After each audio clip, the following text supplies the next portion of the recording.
Hello everyone. Welcome to Whittle's Pod. Today we are with Arun. I would say he's an AI enthusiast. When I was going through his profile, I've seen him talking about AI a lot and the trends about it. I wanted to put it out to you guys that it can help the community. Hi Arun, how are you doing, man? Hey Abhishek, thanks for having me. I'm doing good today. How are you? I'm good. So yeah, tell us about why you've been creating content around AI. What is the motto about it? So, I am a robotics engineer. I work as a robotics engineer. And I currently live in the US. I did my master's in robotics and I'm very passionate about it. But recently, the advancements in the technology in AI that we have been seeing is massive.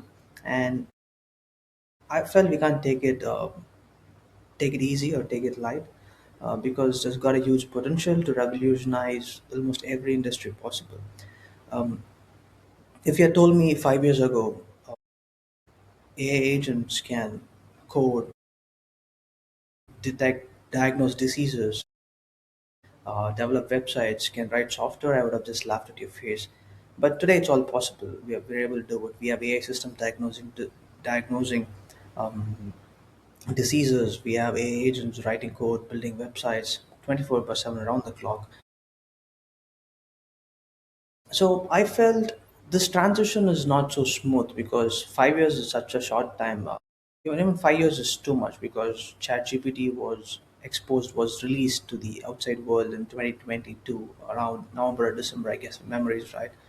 It's less than 5 years. It's almost just 4 years, 3.5 to 4 years, and the massive growth that we have seen in the last 3.5 to 4 years has been so massive. Since the transition is not smooth, I feel it's been very difficult for people to accept the fact or digest when AI systems or agents are used to replace human workforce in their job. So the main reason I started doing content in AI was I wanted to explore this technology, learn, and also share my awareness, share whatever I know to the outside world, and help people upskill themselves in AI so that they also can adopt to the new technology and survive in the new technological era. Right. And I feel there's that the thing you're doing is really good because with the technology evolving every day, with new tools coming in, there is no particular, there's no space that people can be educated about it. It's all the transition is there every day. Some or the other tool is coming up, some there'll be new launch from one of the other market leader, and it's good that you're putting it out. So when you say that the transition is not smooth, uh, why is that statement that you have given that the transition was not smooth, and what is that you feel that you know I would say that there's a sudden boom. That's an interesting question. So I would compare this to the era of computers when computers became so common when they came out for mass adoption. Let's say in the late '90s, early or late '90s, we saw a same trend. People were um, protesting against computers. People are not ready to accept the technology uh, because computers were back then used to replace a lot of human workers. For example, bookkeepers, a lot of clerical jobs were replaced with computers. For example, a bank would have needed 10 people to manage their books, but all those 10 people could be replaced with just one computer and just one operator for it. So people were going really wild when they realized computers were taking away their jobs. I see the same pattern happening now, but these days computers have become inevitable. Irrespective of people protested, they were ready to accept it or not, it became the new normal. Right now, computer has become an essential thing. All of us need it, and we are all using it in their everyday life. So there's no point in protesting against the new technology coming in and it is replacing humans. So the right thing to do would be to adopt the technology, learn how to use them.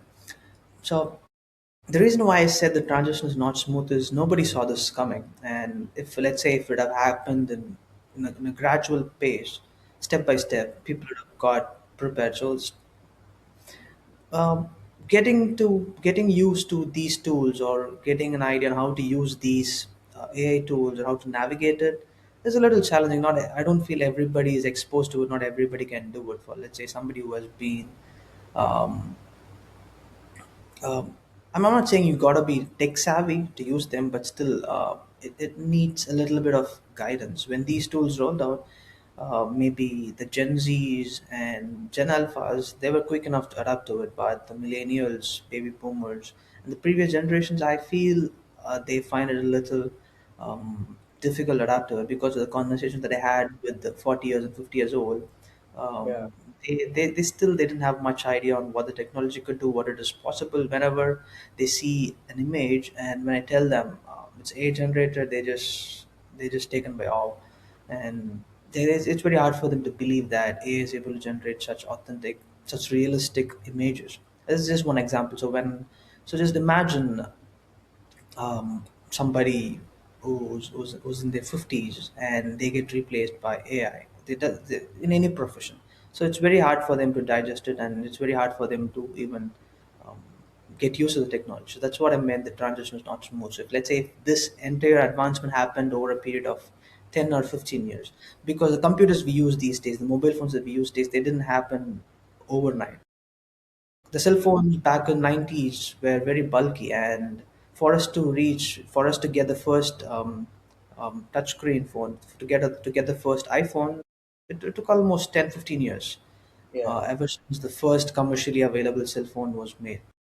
But it's not the case with AI as a technology. We saw ChatGPT rolling out in late 2022, but now we have so many competitors. It's going crazy. We have agents. The initial days, ChatGPT was terrible. It hardly got answers right. It required a lot of human intervention. With any stuff you did, it hallucinated a lot of factual errors. But today, it's not the case. You have so many other agents, so many other tools with which you can do marvelous things. right. When you're saying this, I want to talk to you regarding a real time, an example that me and my friend were, having this conversation. He works for one of the Fortune 500 as a developer, right, from India. Uh, so when this transition of coding being automated by now Claude code has become inevitable. In the last 2 months, it has become inevitable. I'll tell you on another example. So I am building an AI tool to automate Meta and Google Ads and optimize them to improve ROAS for e-commerce business. We started building this tool for the last 7 months. The project cost and the project timeline was around 15 to 18 months to complete the project, and there was a cost for it. In the month of Feb, the project cost got down to 50% and the timeline got down to 12. So I mean now it's just 1 month we are going to launch. This is one of the example, and now he says that whatever stuff they're doing as a backend developer to his clients from his company cannot be replaced by AI.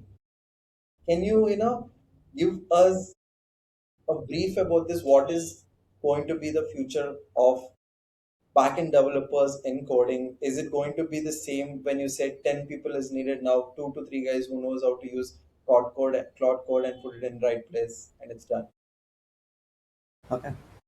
So I'm not sure what stuff they're doing at your friend's company, but if you ask me in Yeah, general, if you ask me about developers or software developers, programmers, I honestly feel AI has got the potential to replace them. I'm not saying they'll replace them 100%. For example, for AI, if a team in a software company, if a team require, let's say, 20 engineers to do something, yeah, now the same stuff can be done with let's say 5 engineers, 5 to 10 I year, 10 yeah, engineers using AI. So it does increase their productivity. I've been seeing a lot of debate on this going on. Programmers also say, ever since we started adopting AI into our workflow, our productivity has actually gone down because it requires a lot of time for us to troubleshoot and figure out things yeah, because there's a lot of bugs that's happening. If the code was written by them, it's pretty easy for them to understand and debug what it is. But if AI is writing the code, it takes a lot of time in understanding what actually is put out there. And once you understand the structure, only then you can just go debug the code. So there's been mixed reviews going on, but honestly, what I feel right now might not be there 100%, but it's getting better day by day. We can't dismiss it. If we take it, if we take it for granted, then we're going to be in serious trouble. So it's high time we all start acknowledging that AI has got the potential to replace us all someday. Or instead of saying replace, I don't like the word replace. It can. I would rather say it would make our life better. It would enhance our lives. Okay. Try uh, to evolve with it. yeah, so software developers, because of myself, I've seen that improvement happen. So like recently I made a video on that 4 years ago, when ChatGPT was brand new, when I used it for writing code and I used it for building a website. It was so horrible because a lot of bugs. I had to manually intervene, check for what stuff is going wrong. I've been getting a lot of, when I tried building it, building the project, running it, a lot of errors. So I had to manually intervene and just look for bugs. Last year, I last year I tried building a website for my friend's wedding. So I just wanted to give him a present, and so I just was building a website, and it was pretty smooth. I was amused. I was actually using that for you, right? Building a website after a very long time. It was pretty smooth. I'm just talking about the free version, and there was not much of bug. And it was a very simple website. And last month, I was able to build an entire application, front end and back end. Over the weekend, I was able to build a complete Yeah, full application, and that's how good it has become. But yeah, I'm not saying AI is completely there to replace a senior software developer in a company. I was able to build a prototype, but still it had issues. If I try putting it out in production, if I try deploying it, obviously it's going to break somewhere. Uh, you need someone who's got the experience and the knowledge to troubleshoot how to get it deployed or get it scaled up. So that's still there, but it's getting better day by day. So we are talking about Claude. So in the last couple of weeks, they have been putting out some crazy announcements. yeah. So they've been building agents to do code reviews, do PRs, and all those stuff. So it's been going crazy. Right. So honestly, the long story short, I feel it's not there yet to replace us all 100%, but it is obviously companies have started taking it seriously, and companies are restructuring their teams. They are trying to incorporate AI into their workflow. They are, because a lot of layoffs have also been happening in all the top companies lately. I'll tell you another part of story. When I've seen a company that have come in news that they have laid off some 500 employees that by embedding AI into their systems, and after 1 week, their servers got down. So it's, as you said, that it is not yet there, but over the time, it is definitely the same which computers have done to humans. The same thing AI is going to do to due to the humans, and I think they have to be prepared about it rather than just complaining about it. Is what my view towards it. That's true. I also would like to add, since you brought that up, I also want to quote another similar incident that happened with Amazon Web Services (AWS). So last year, I think it was in November, October, November, late last year, there was an AWS outage. There was a global outage. I'm not sure if it's a global. It was just North America. There was a huge outage. It the outage lasted for almost 11 hours, I guess. And the reason why after the issue happened, they just did some investigation on why this happened, and the reason was them incorporating AI into their workflow. So when AI agents were given access to write code, so instead of fixing a bug, they decided to delete it all and start afresh. So that caused a huge outage, and it costed the company almost millions. But that didn't make them go back on the decision. They didn't let go of it. They worked on more processes to make sure this doesn't happen. For example, recently I read something on X, and I'm not sure how authentic it is, or if it's actually what's that's happening in the company. But I would still like to share. So they have brought in new processes where a senior engineer has to approve any AI written code by a junior engineer before any changes gets pushed. into production. So a senior engineer has to approve, especially if it's AI written. So they're not giving it 100% control, but still they are having it in the workflow. They didn't decide to go back on it, even though it just caused a lot of chaos. Companies are looking to adopt to it, make the process much smoother. They're not ready to willing to give up because I think they all know the potential, what AI has got, and how beneficial it can be for them. Right. I want to talk about the biggest concern about this evolution is security and compliance. This is the biggest concern of the users that see when we use OpenClaw, when we use Claude Code, when all these agentic AIs are embedding into our coming into our account systems, checking out our payments, completing the whole task where there is data involved and uh, cash involved. So, how do you think that the security and compliance body should be evolving? Because there is no particular body until now. There is no body that we can go to an authority and say, "Hey, uh, OpenClaw has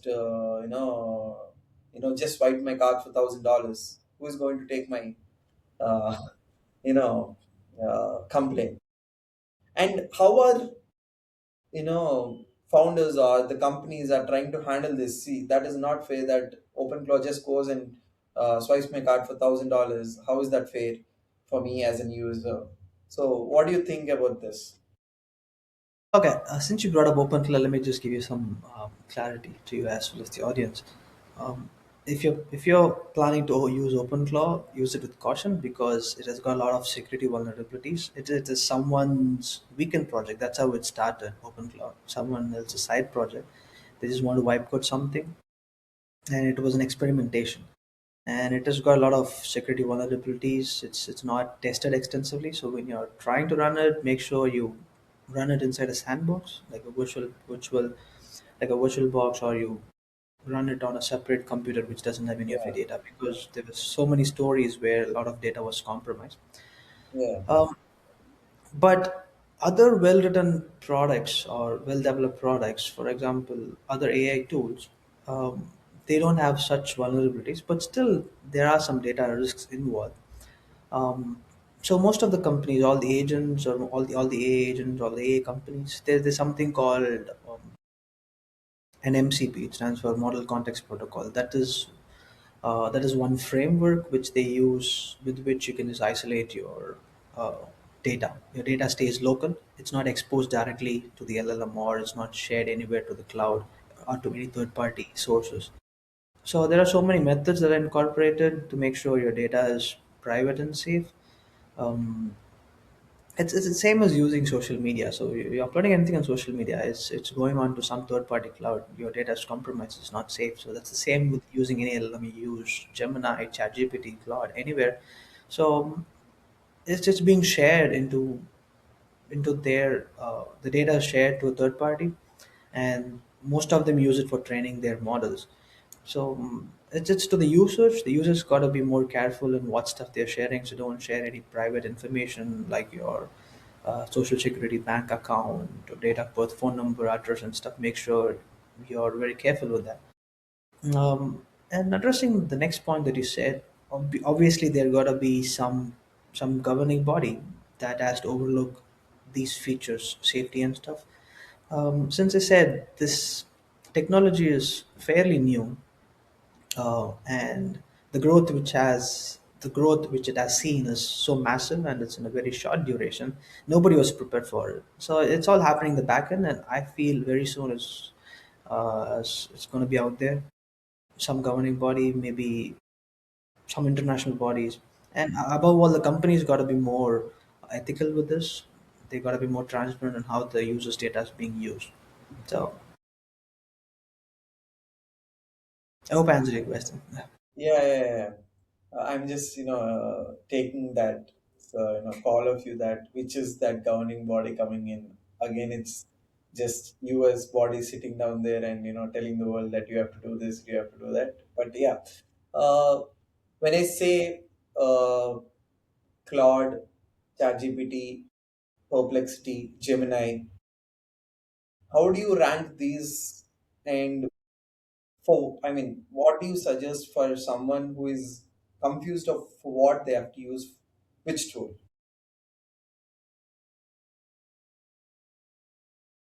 The, that's a little complex question to answer, but yeah, I can give an answer for that.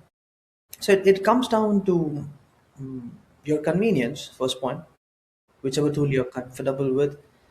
You can experiment, try out all the tools, and feel whichever tool works the best for you. Uh, that's one way to decide. In my personal um, in my personal experience, right now every tool is getting better because they are all out there in the same market. One has to compete with one another. So maybe at least in the initial days, you can easily classify them, saying, okay, this one is better than this. This one is so terrible, so horrible. But now almost everybody is getting better day by day with each update. If one tool is not performing to the mark, if it's not performing as good as the other one, obviously people are going to just bash it out there in social media, and the companies are seeing them and they just work on giving an update on that. So right now, if you look at it, ChatGPT, especially in the chat market, in the AI chat market, ChatGPT has got the largest market share. I think it's close to 50%, I guess. But it has dropped. Initially, it was around 60 or 70 last year, and this year it has just dropped down. Gemini is catching up. Gemini's market share almost quadrupled in the last year or so, I guess. If you look at the enterprise market, Claude has got a more bigger market space than any of their competitors. So personally, I feel um, Claude is good at writing code. I've been extensively working with Claude, ChatGPT. Tried much of Gemini, but there are some tools where most of the time I just try to shuffle around the models. For example, if you're using Cursor's IDE, so you pay one subscription, but you get to choose from a list of models. It has access to all models. It has all the models, top models of Claude. It has DeepSeek. It has OpenAI. It has Gemini. So I get to choose from a list of models. So end of the day, it just comes to your convenience. You got to try out and see which works best, which you're comfortable working with, the response that it generates. So I think it's very hard to pick just one favorite right now. Right. So I see that Claude is also catching up in the market share than the biggest competitors over the last 2 to 3 months. Does that come in? I mean, did that come into your notice? Yeah, that's what I said. So Claude has got the highest market share in the enterprise space. Right. Uh, they've been doing really good. From the very beginning, they have been doing really good with enterprises, especially with businesses. So they're doing really good, especially with their recent updates. And a lot of people have been um, boycotting and moving from OpenAI to Yeah. Claude. Recent Claude. political things that happened here in the Yeah. US. Right. So tell me your favorite AI tools that you have come across, and maybe some fascinating tools that you wanted to share that you have come across while doing anything about your uh, daily life.